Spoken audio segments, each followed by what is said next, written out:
Okay, good afternoon. Welcome to my YouTube channel, Enrique Bulak. So, bali ang magiging priority content ko dito sa YouTube channel ko ay about updates of the West Philippine Sea, yung mga activities na kung nasaan yung ano natin, yung presidente nating Presidente Bongbong Marcos, saka yung mga sa Senado, kung ano yung mga panukala na trending na panukala. Example, ano yung panukala ni Senator Padilla, ano yung panukalang gustong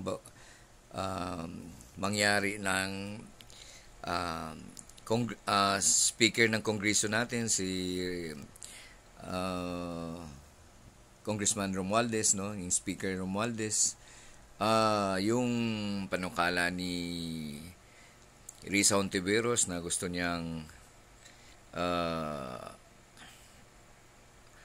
pa magkaroon ng investigasyon sa Senado tungkol kay SMNI ni si Pastor Kibuloy. Mga ganon.